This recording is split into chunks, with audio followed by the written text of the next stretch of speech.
No. 4. Be committed for a long period of time. It takes a long time to grow an old friend. John Leonard. Let's summarize where we are so far. First, we need to show up, be consistent, and have a good attitude.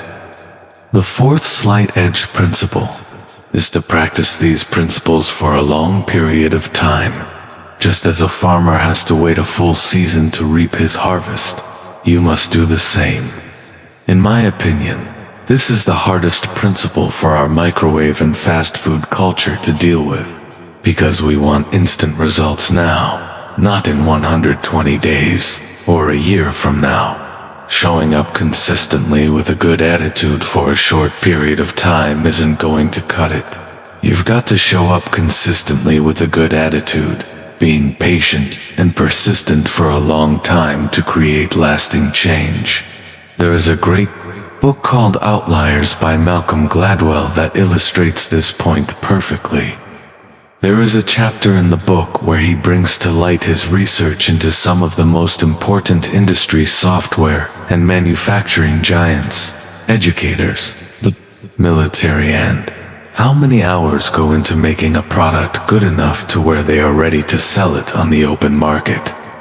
What they found was, it took about 10,000 hours before they really got good at it. That's 40 hours a week, times 5 years. Like these industry giants, you've got to show up with a good attitude, and you've got to put in your 10,000 hours, or more, before you come close to mastering anything, let alone golf, which will take a bit longer, like your lifetime. That's the reason why I wrote The Slight Edge, to show people there is no shortcut to success. No matter what you are trying to accomplish, you need to ask yourself, am I willing to put in 10,000 hours or more to get what I want? Give yourself time. I've been around the personal development world for a long time. While I was CEO of the People's Network, we were the largest producers of personal development content in the United States. I was blessed to be sitting in that position during the most exciting time in personal development history. The one problem I noticed within the personal development arena is those who buy into the quantum leap theory, as discussed in Chapter 5. In order for authors to sell books, they need to convince you that their program is going to change your life in a certain amount of time. Most people are looking for a quick fix and aren't interested in learning the truth. That success doesn't come overnight, or even in a few weeks or months. It takes a lot of time and a lot of hard work.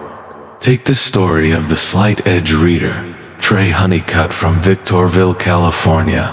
He struggled with his weight for many years, and he just couldn't seem to make any changes. He was looking for the quantum leap answer.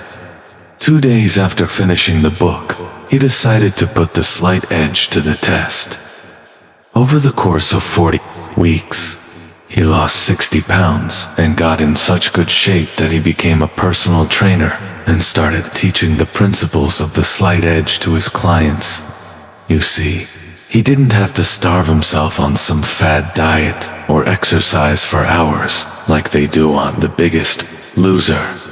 It really came down to a few disciplines compounded over time that made the difference for Trey.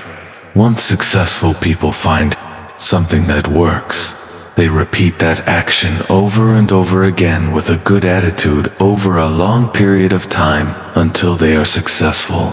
Eventually, the compound effect will kick in, just like in Trey's case. And that's all this book is about, trying to get people to slow down and realize that you are not going to feel the results of your actions immediately.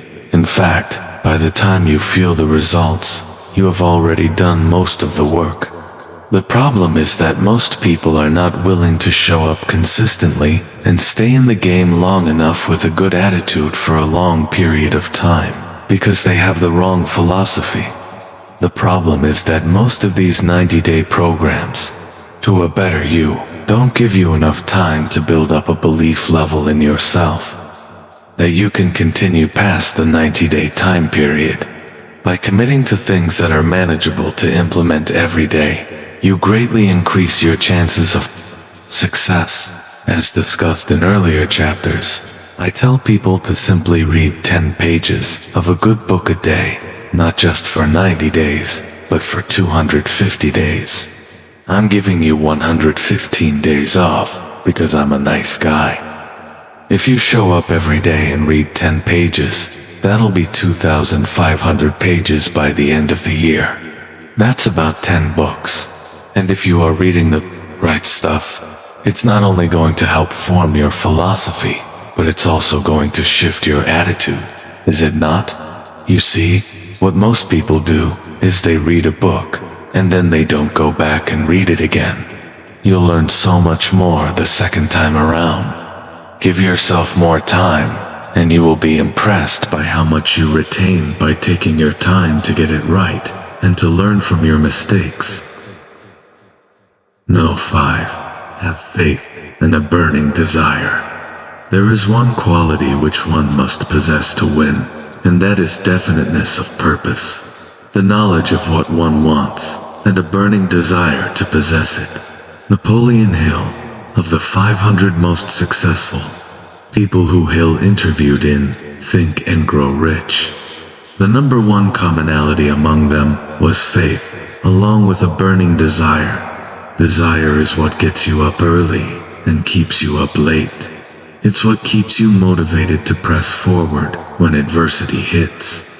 There are going to be all types of obstacles placed in front of you during your lifetime, and you can determine the size of a person by the size of the problem that keeps them down. Successful people look at a problem and see opportunity. You have to change your philosophy about problems, because they are always going to be there. They are a part of everyday life, and they are not going away. You have to have a burning desire to get through, just like the slight edge reader Aaron Grove. For as long as I can remember, I wanted more in life. However, I grew up poor, from humble beginnings. That is where my burning desire started. I'll never forget the day that the philosophy of the slight edge was introduced to me. Most vividly, I can recall reading this book every morning and starting right then to implement small activities daily, assured this would be the way over time to physical fitness, eating right, building and maintaining relationships, building my business and finances, spiritual alignment, etc. I knew consistently showing up with a good attitude for a long period of time would get me to where I wanted to be. And then one day, presto, results were visible. Aaron had a burning desire to make the changes in his life. By implementing those small activities into his daily regimen, he got the results he needed. Just like Aaron, you have to show up consistently, with a good attitude over a long period of time, with a solid desire to change the trajectory of your life. No. 6. Be willing to pay the price. Leaders aren't born, they are made. And they are made just like anything else, through hard work. And that's the price we'll have to pay to achieve that goal, or any goal. Vince Lombardi. Anything worth having is worth working and paying a price for. That's the price of entry. And if you're not willing to pay a price for whatever it is you want, the price of neglect is far worse than the price of commitment.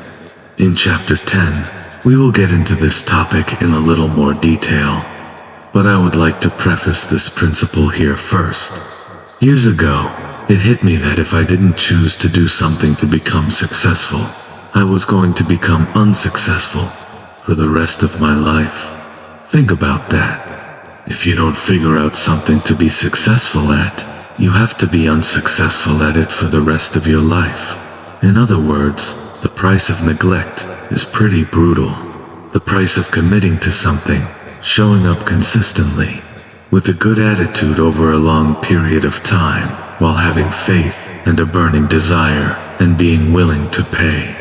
The price is far easier than the true price of neglect. but there is a price that you're going to have to pay.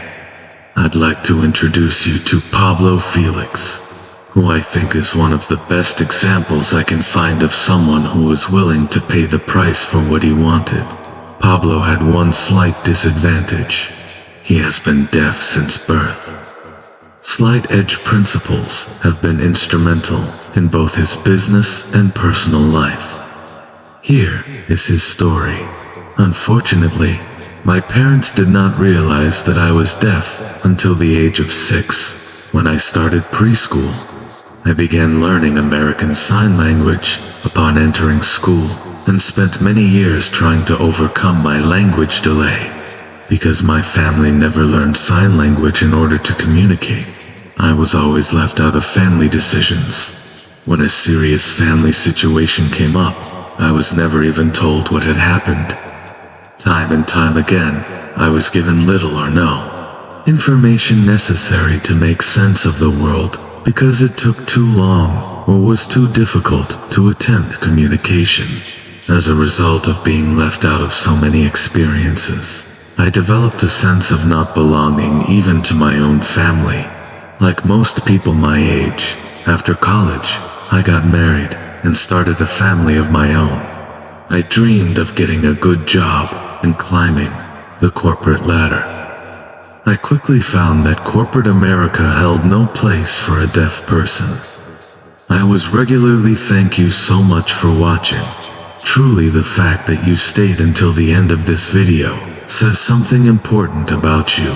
It shows that you care, that you're hungry, that somewhere deep inside, you believe you're meant for more, and you're ready to take the small steps to get there. The slight edge isn't just a concept. It's a way of living. It's a quiet power that works in the background, shaping your future through the choices you make every single day. Most people ignore it. They think one small decision doesn't matter.